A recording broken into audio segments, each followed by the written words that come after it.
Olá, alunos da terceira série do ensino médio.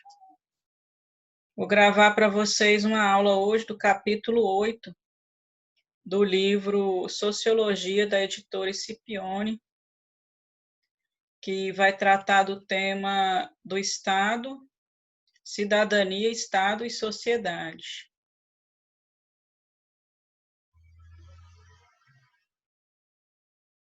Vou tentar colocar aqui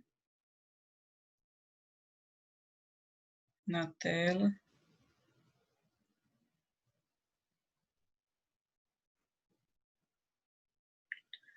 Aqui é o capítulo 8, Cidadania, Política e Estado.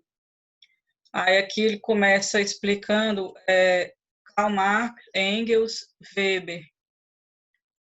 O que esses autores clássicos da sociologia diziam sobre o Estado. O Karl Marx, ele explica que o Estado ele é organizado para manter o poder da classe dominante. Então, assim, todas as decisões que vão ser tomadas, né, vão ser no sentido de manter a classe dominante, os interesses da classe dominante. E ele fala assim que o Estado ele tem a parte da superestrutura, que é a instância jurídica, política, né? E a ideológica também, e a questão de a base dele seria essa superestrutura. O Engels, ele diz que o Estado é um produto da sociedade e que ele assegura a reprodução do sistema social. Então, se a gente vive numa sociedade capitalista, o Estado vai reproduzir o sistema capitalista e vai assegurar a reprodução e a manutenção desse sistema.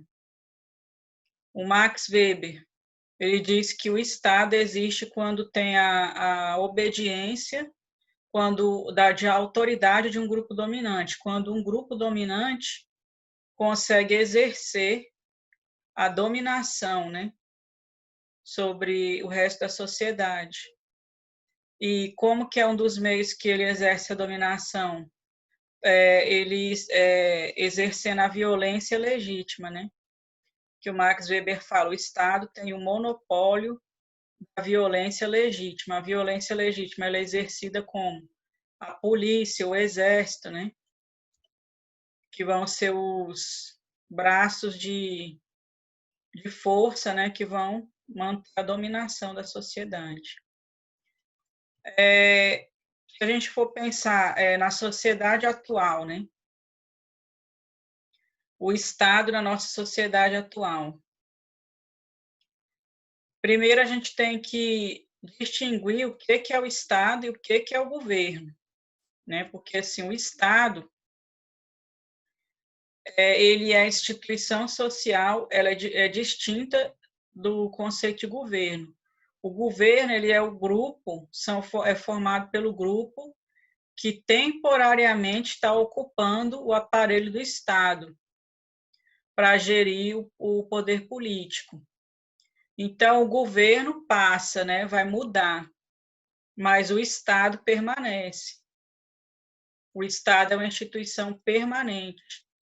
Agora, na democracia, o regime que a gente vive, os governos são transitórios, né? Eles vão mudar de acordo com o grupo que foi eleito pela sociedade. A gente vê aqui também que as mudanças no Estado, elas se relacionam com os grupos que estão no poder e atende o projeto político desses grupos, né? E aqui, nesse capítulo, ele começa a explicar alguns tipos de Estado. Por exemplo, o Estado fascista, né? Que existiu na Itália entre 1922 e 1945, que tinha a liderança do Benito Mussolini. Aqui eu vou mostrar para vocês outro livro que trata desse tema aqui, ó. Esse livro aqui é da editora Saraiva, né? Como surgiu o Estado moderno? O Estado fascista, ele foi organizado na década de 20 e 30 na Itália e depois na Alemanha, com o nazismo, e em outros países europeus. Qual é a característica do Estado fascista? A participação política significava plena adesão ao regime, a seu líder máximo. Ninguém pode fazer críticas ao governo. É um Estado autoritário, é uma ditadura também, como ditadura. Aí aconteceu a Segunda Guerra Mundial, né, que o Estado fascista ele foi aliado da Alemanha nazista do Hitler, formando os países do eixo, né, o grupo que era chamado de países do eixo, Alemanha, Itália e Japão. Aí aconteceu a guerra, né, e depois o Estado fascista foi destruído. Mas aqui eu estou mostrando para vocês, né, esse tipo de Estado, ele organizou, por exemplo, ele tinha os sindicatos eram organizados, só que eles que escolhiam os representantes dos trabalhadores. Então, esses representantes, eles iam atender o quê? Os interesses do Estado, e não de quem ele estava representando, que eram os trabalhadores, né? Então, como se fosse assim, eles chamam de cooptação dos movimentos sociais, né? Pelo Estado. Isso aconteceu no Brasil também, nessa cooptação dos sindicatos na década de 30, no governo do Getúlio Vargas. Aqui a República Oligárquica também, ó, na época da República Oligárquica no Brasil, de 1889, com a proclamação da República, até 1930, o Estado estava ao interesse das oligarquias. São grupos que vão lá, dominam, né, o Estado para atender os interesses deles. Aí aqui eles trazem um pouquinho falando sobre partido político, que eu já passei isso para vocês no outro texto, né? Aquele livro Sociologia para o Ensino Médio. Aquele livro traz a questão do pluripartidarismo, né? Que aqui no Brasil a gente tem. E tem os países que são que tem o bipartidarismo, né? Só que aqui no Brasil tem mais de 30 partidos, mas, na verdade, os que estão em evidência e que estão no poder são mais ou menos 5 ou 6, né? Os outros existem, mas não conseguem alcançar uma representatividade. Aqui, vou falar para vocês, ó, duas visões sobre o Estado capitalista.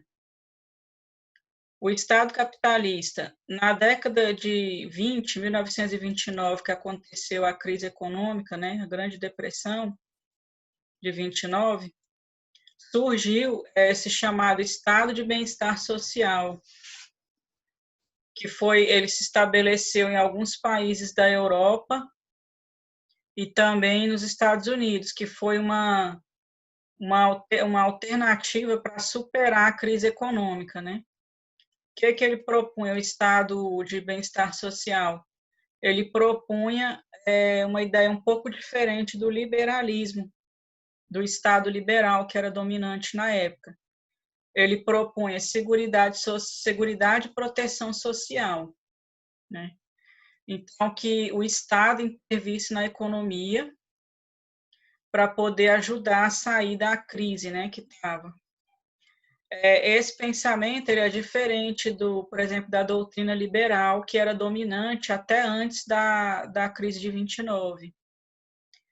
Antes da crise econômica de 29, o Estado liberal ele pregava o quê? Livre iniciativa, livre concorrência,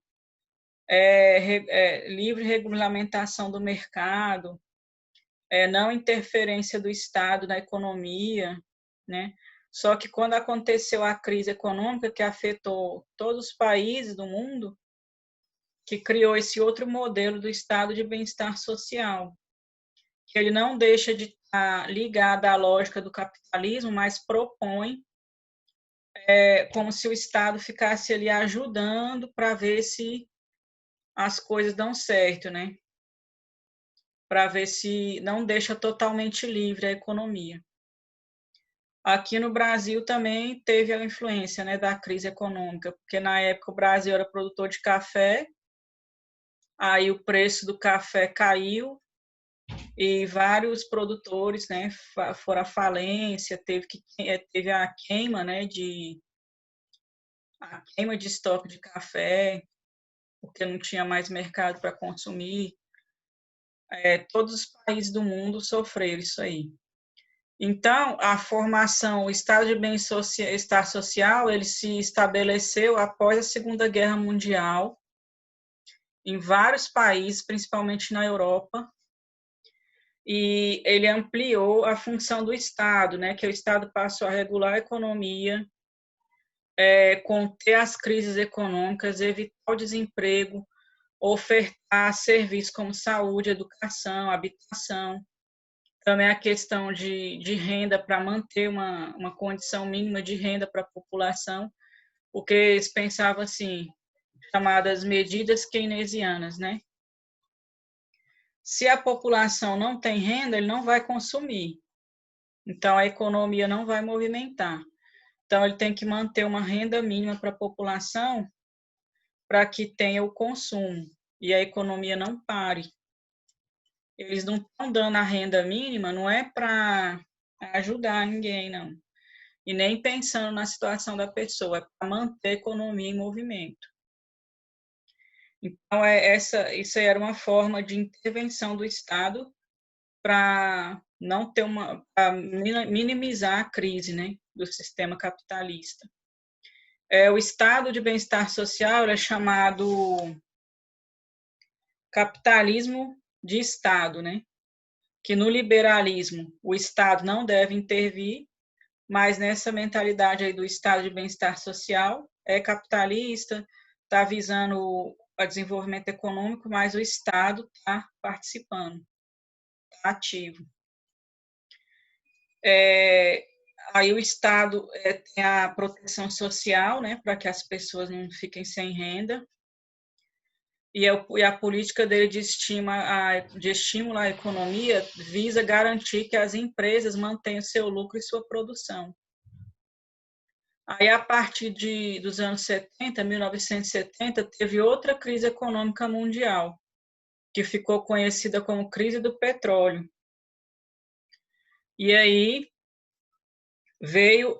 surgiu o chamado pensamento do Estado neoliberal, que muitos economistas falaram que estava acontecendo a crise porque o Estado estava investindo muito nesses serviços básicos, então que o Estado tinha que diminuir os gastos e se retrair, não oferecer esses serviços de educação, saúde, transporte, habitação, como se fosse cortar, né? Que são as medidas hoje chamadas medidas de austeridade.